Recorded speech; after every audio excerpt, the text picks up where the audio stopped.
नमस्कार दोस्तों, स्वागत है आपका हमारे YouTube चैनल में। आज हम आपको बताने वाले हैं भारत के नागरिकों के मौलिक अधिकार। दोस्तों, इस टॉपिक से एग्ज़ाम में शायद ही कोई ऐसा एग्ज़ाम होगा जिसमें क्या भारत का संविधान आता हो और उसमें ये 1 या 2 क्वेश्चन नहीं पूछे जाते हों। तो ये एक बहुत ही इम्पोर्टेंट टॉपिक है। आप इसको वीडियो को देखकर 2 या 3 नंबर आराम से गेन कर सकते हैं एग्ज़ाम में। तो चलिए वीडियो स्टार्ट करते हैं।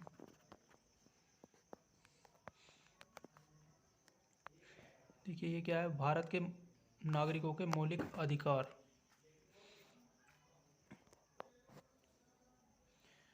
मूल संविधान में भारत के 7 मौलिक अधिकार थे, लेकिन 44वें संविधान संशोधन के द्वारा संपत्ति का अधिकार को मौलिक अधिकार से हटाकर कानूनी अधिकार में रख दिया। ये वाला ये एक प्रश्न बहुत ज़्यादा आता है कि अ, भारत के संविधान में कितने मौलिक अधिकार थे और कौन सा अधिकार अब मौलिक अधिकार नहीं रह गया। तो ये इसका आंसर है संपत्ति का अधिकार। संपत्ति अब फिलहाल 6 ही मौलिक अधिकार बचे हैं। ये मौलिक अधिकार भारत के अमेरिका के संविधान से लिए गए हैं। और इसका जो अनुच्छेद की हम बात करते हैं, भाग 3 के अनुच्छेद 12 से 35 में इसका वर्णन है। मौलिक अधिकारों का रक्षक सर्वोच्च न्यायालय है। यदि कोई नागरिक यह समझता है कि उसके मौलिक अधिकार का हनन हुआ है तो वह सर्वोच्च न्यायालय की शरण में जा सकता है। देखिए, इस मौलिक अधिकार को याद रखने की क्या ट्रिक है। मौलिक अधिकार को याद रखने के लिए हमने एक ट्रिक बनाई है। जैसे EF ने शोध किया। देखिए, इसको ट्रिक को हम अभी एक्सप्लेन करते हैं। ई और एफ नाम के कोई 2 लड़के हैं, उन्होंने शोध किया। तो इसकी जो डिस्क्रिप्शन है हम आपको बताते हैं। ई से हो जाता है हमारा इक्वलिटी। तो बस यही हमारी ट्रिक है। पहला जो अधिकार है वो हमारा इक्वलिटी यानी कि समानता का अधिकार है। दूसरा है एफ से हो जाता है हमारा फ्रीडम जो हमारा 19 से 22 में है। फ्रीडम का मतलब क्या होता है, स्वतंत्रता। तो हमारा ये है स्वतंत्रता का अधिकार। सो ये ने हमारा साइलेंट रहेगा। दिया जाएगा हमारा सो मतलब शोषण का अधिकार। 23 से 24 अनुच्छेद में शोषण के विरुद्ध अधिकार। और ध से हो गया हमारा धार्मिक अधिकार है हमारा 25 से 28 अनुच्छेद में। और ये है हमारा धार्मिक स्वतंत्रता का अधिकार। और अब जाते हैं अनुच्छेद 29 पे। अनुच्छेद 29 में है अल्पसंख्यक वर्गों के हितों का संरक्षण। और अनुच्छेद 30 में है शिक्षा संस्थाओं की स्थापना और प्रशासन करने का अल्पसंख्यकों का अधिकार।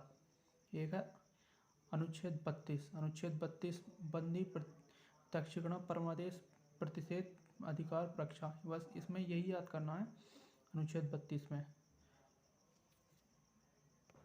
अब हम आ जाते हैं दोस्तों इसके इम्पोर्टेंट फैक्ट पे। जो हमारा समता समानता का अधिकार है वो 14 से 18 अनुच्छेद में तो है, लेकिन उसमें कौन कौन सी समानताएं हैं। ये अनुच्छेद 14 में है हमारी विधि के समक्ष कानून समानता का अधिकार, अर्थात राज्य सभी नागरिकों के लिए समान कानून बनाएगा तथा उसे लागू करेगा एक समान तरीके। ऐसा नहीं है कि हाँ भी कानून बना दिया, एक के लिए कुछ और बना दिया, दूसरे के लिए कुछ और बना दिया। ऐसा नहीं है, सभी के लिए समान कानून राज्य बनाने वाला है। अनुच्छेद 15 धर्म के आधार पर समानता। यहाँ पर समानता होगी धर्म के आधार पर। धर्म के आधार पर कोई भी किसी नागरिक के साथ में भेदभाव नहीं किया जाएगा। अनुच्छेद 16 है हमारा, इसमें है लोक नियोजन यानी कि यदि कोई नियुक्ति होती है, नौकरी होती है, तो उसमें नियुक्ति के आधार पर समानता का अधिकार अनुच्छेद 16 में आता है। एक है अनुच्छेद 17 अस्पृश्यता का अंत। ये बहुत ही इम्पोर्टेंट है। ये कभी कभी पूछा जाता है कि अस्पृश्यता का जो अनुच्छेद है वो हमारे वह कौन सा है। तो ये है अनुच्छेद 17। और आगे हम टेस्ट सीरीज भी लगाने वाले हैं, उसमें इस तरह के इम्पोर्टेंट क्वेश्चनों को रखेंगे। एक अनुच्छेद 18 है। अनुच्छेद 18 क्या है कि इसमें उपाधियों का अंत हो गया। पहले पहले क्या होता था कि पहले कोई भी नागरिक बगैर राष्ट्रपति की अनुमति के विदेश से कोई भी उपाधि या सम्मान प्राप्त कर सकता था, लेकिन इसको अब समाप्त कर दिया गया है।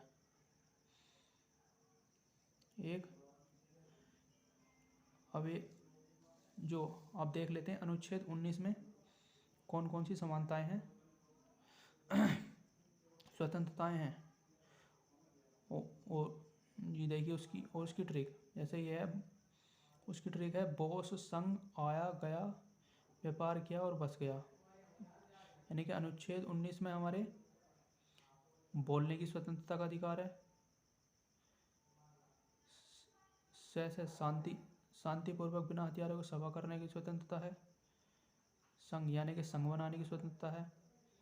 देश में कहीं भी आने जाने की स्वतंत्रता है। कोई भी व्यापार करने की स्वतंत्रता है।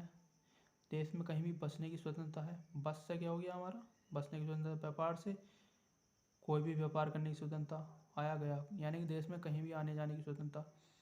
संघ यानी कि संघ बनाने की स्वतंत्रता।